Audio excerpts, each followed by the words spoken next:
провода, ток по рукам, телефон на все голоса говорит пока. Пора.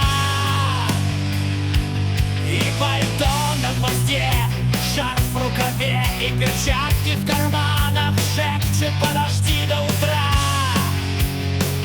До утра. Но странный стук зовет в дорогу. Может сердце, может стук в дверь. И когда я обернусь на пороге,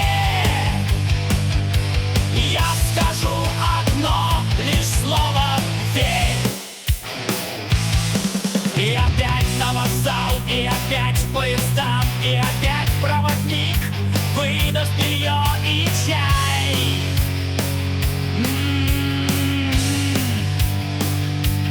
И опять не усну, и опять сквозь грохот колес мне послышится слово: